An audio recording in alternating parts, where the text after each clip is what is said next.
Hello, welcome, and thanks for joining us on this edition of News 2. I'm Sandra Gumansing. Well, the hurricane season begins tomorrow, June 1st, and as reported, this hurricane season is predicted to be a very active one between June 1st to November. For more information on hurricane season, we go to Bernard Reyna, who's standing by with more. Bernie. Well, it's hard to believe that the hurricane season is here. We want to look back to last season, 2012. You notice most of the storms were in the Atlantic. There were quite a few storms. I believe 19 is where we ended things. The two biggest storms, of course, Isaac, which made landfall across southern parts of Louisiana, and then, of course, Hurricane Sandy, which hit southern Cuba and then made a direct left turn or west move right into New Jersey. The only storm we really had to deal with was Raphael late in the season in October, but that stayed relatively far away to our east, and it was a tropical storm as it did so. As far as what we are forecasting here at AccuWeather, we're looking at 16 named storms, hurricanes and tropical storms, 8 hurricanes, major hurricanes. We're looking at 4, and for the most part, we are talking about an above normal season. As far as us here in the Virgin Islands, here are some of the highlights. An above normal year because we have warm waters in the Atlantic, and we don't have an El Nino, so that will increase the threat here in the Virgin Islands. And the most likely time frame that we would be looking at would be late September into October. Well, thanks for that, Bernie, and we'll have more later on in the newscast. Vitima's director, Elton Lewis, meanwhile, reminds us to continue to listen to the radio and weather reports. He says Vitima will inform the public of any impending storms as the information becomes available. Vitima will inform the public of any impending storms, and he encourages you to register for VI Alert for free instant public safety alerts and notification via text message, email, or fax. You can register at www.vitima.gov. The Department of Public Works held a series of meetings all this week throughout the territory to talk about a transportation plan. They want the public's input as they move forward with this master plan for 2030, and community members were present to voice their concerns and compliments. News 2's Erica Parsons has that story. More than 20 people were present Thursday evening in a Public Works conference room to provide input to and get an update on where the department is with their proposed comprehensive transportation master plan. It includes all the transportation systems to include roads and highways, sidewalks, guardrails.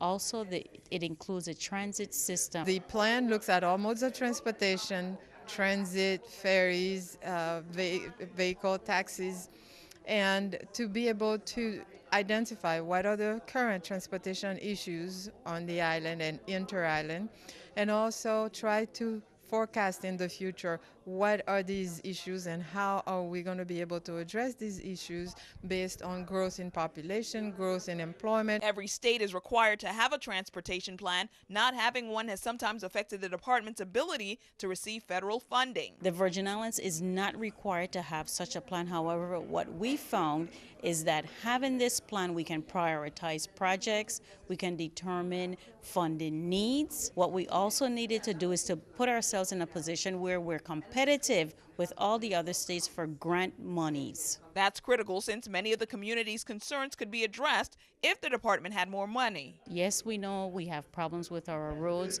due to our financial constraints. Some of the other problems are sidewalks. People are now requesting sidewalks, bike paths, and walking areas. We have to look at the priorities for the working local class. And in order to get to the job on time, they need reliable transportation. And one of my concerns is having the Vitran, which let them depend on, to be reliable and to be consistent. The plan looks at transportation now and in the future. Officials say the 2030 plan, as it's called, identifies short-term projects and long-term goals, and the public's input now is important. We actually had groups with pens and pencils and paper and just writing, this is where we think a new road should be, this is where we think the new transit route should be, this is where rest areas should be. Erica Parsons, News 2. Wallowee Hospital just barely made payroll Thursday thanks to an advance from the VI government during their monthly board meeting Thursday night. Hospital board chair attorney Key Walker said the cash flow has been tight. She said having 3 paydays in May along with the timing of a Medicare withholding affected this last payroll. As soon as Walker was told the hospital might not meet payroll, she notified government officials and was able to get an advance on their June appropriation from the central government. What occurred is not necessarily a good thing, but it really shouldn't come as a surprise because we've been warning the community for a very long time that the cash flow was bad, and that we were living on a day-to-day basis. And when you're living on a day-to-day basis, any one event can throw off your day or your week. So that's what occurred. 3 minor suspects who were being held for the November 23, 2012 first-degree murder of William Hyde, 67 years of age, have been rearrested and charged as adults for their participation in the murder. The ruling against the suspects, Jelani Gums, 15, Deanna Brooks, 16, and Nikai Cologne, 17, was made on May 30th at an advice of rights hearing on St. Thomas. Hyde's unconscious body was found in a bathroom stall at the Magens Bay Beach on November 24, 2012. Investigation revealed that Hyde was brutally assaulted by several minor males and sustained severe head trauma. Hyde was transported to the Schneider Regional Medical Center and later transferred to the Jackson Memorial Hospital in Miami, Florida for treatment. And on December 17, 2012, Hyde died from his injuries. In addition to the first-degree murder charges, the suspects were also charged with second-degree murder, first-degree assault, third-degree assault, unauthorized possession of a dangerous weapon during the commission of a first-degree murder, false imprisonment and kidnapping, grand larceny, unauthorized use of a vehicle, possession of stolen property, aiding and abetting, and conspiracy. During the hearing, the court placed the suspects on a $250,000 unsecured bond and ordered them to remain on house arrest with electronic monitoring. Meanwhile, can you help police solve the following crimes? As we look at this week's Crimestoppers Report, remember, even the smallest bit of information may be just what law enforcement needs. On Wednesday, May 22nd, shortly before 4:30 p.m., a 69-year-old man was walking along the side of the road in Estates Scion Farm and was robbed by 2 light-skinned males who were driving a white Toyota SUV. As they drove close to him, the driver grabbed his gold necklace while the passenger jumped out and held him at gunpoint, taking his wallet, cell phone, and other items from his pockets. If you were in the area and saw a vehicle or suspects fit in this description, please call police. Over on St. John on Saturday, April 6th, about 4:35 a.m., police discovered a man lying on the ground by Iguana Grill in Cruz Bay. The man had been struck with some type of object by an unknown black male wearing a dark-colored sweatshirt. If you know something about this incident, please say something so police can identify the assailant. Now, over on St. Thomas on Tuesday, May 21st at 11:30 p.m., a concerned citizen notified police of a gray vehicle with a body inside, parked on the side of the road in Upper Hidden Valley. Upon arrival, the police discovered the male victim had been shot to death.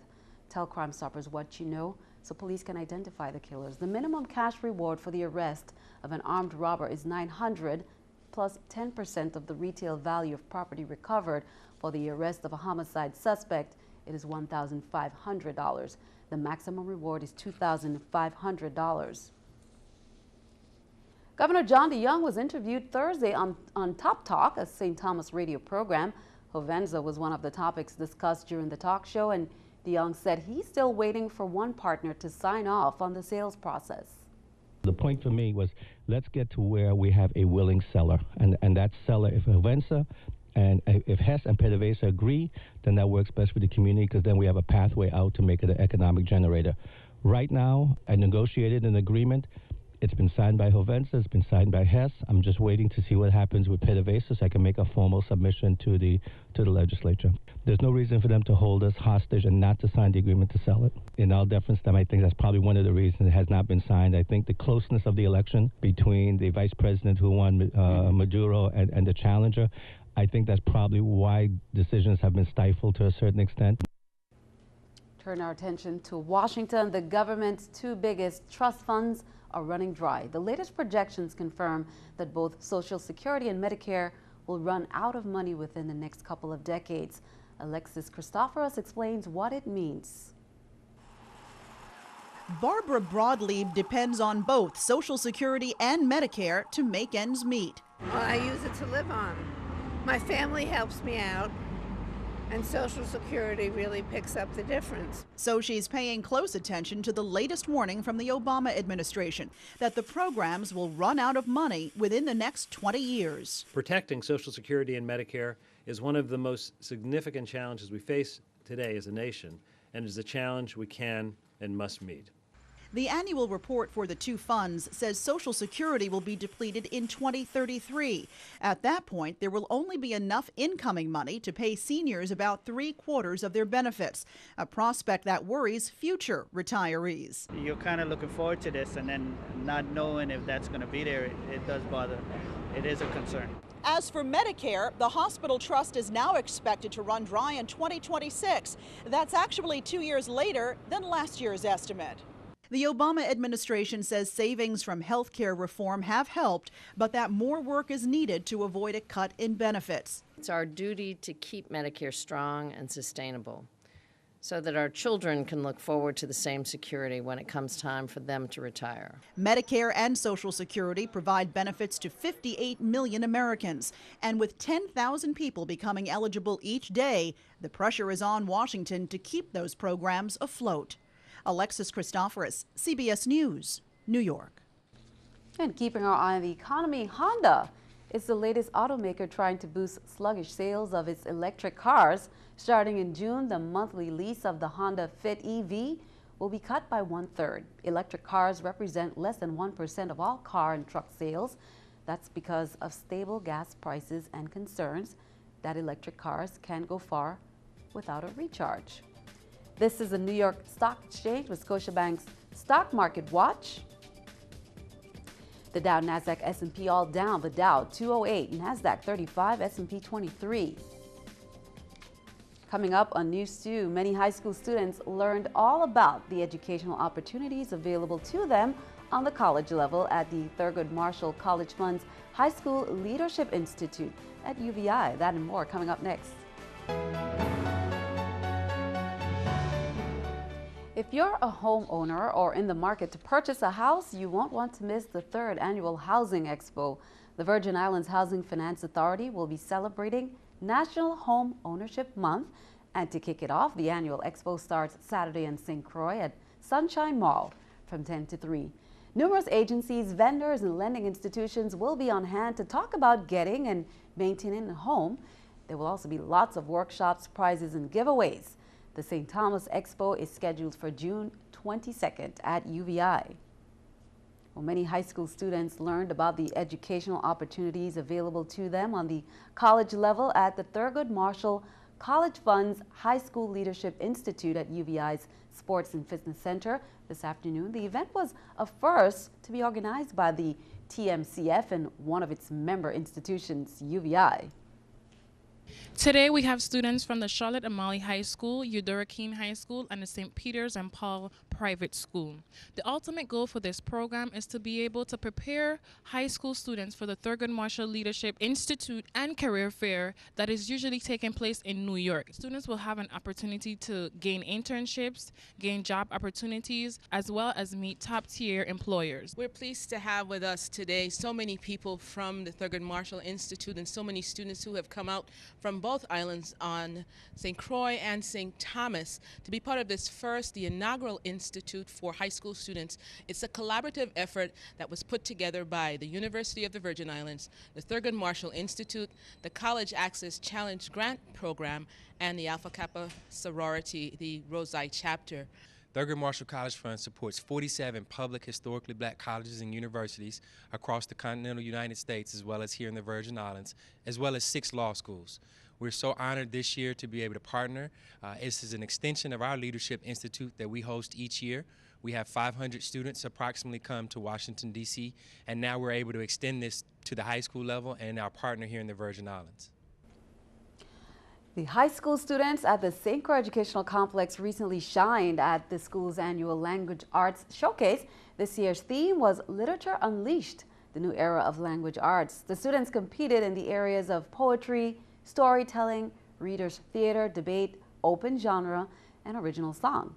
Jason Richards took first prize for non-original poetry, and Kenesha Webb won first for her original poem.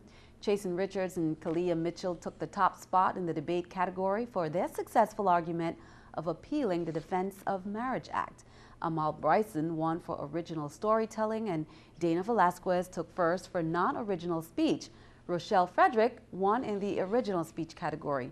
The students who won for Reader's Theater, Open Genre, and Original Song are listed right there on the screen. Congratulations to all the students. Ready to bring on the drama? You are never too young to learn all about the theater, the lights, camera, and action. Pistarckle Theater Summer Camp is gearing up. Now, the camp runs from June 17th to July 21st. With a 5-week program, students will learn all about the theater by singing, dancing, and performing in Disney's High School Musical Leadership Camp. Also continues with from July 29th to August 23rd. Students learn leadership and the basics of theater. Call a theater for more information at 775-7577. Take a listen.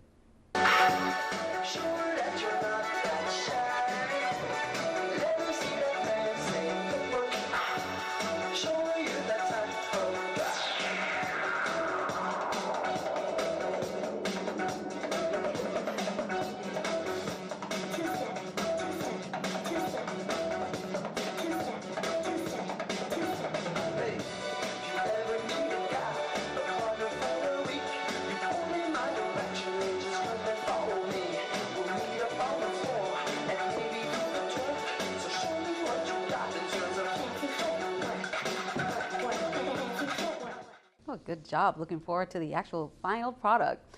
Well, we will introduce you to a loving lady who wants you to take her home. We want you to meet Lady, our pet of the week. Lady stopped by to see if she can grab your attention enough to encourage you to stop by the St. Thomas Humane Society to adopt her. My name is Richard Morgan, and today we have Lady, a 6-month-old lab mix that was dropped off at the Humane Society just recently, within the last 2 weeks. She's very, very well trained, housebroken, and she's good on furniture.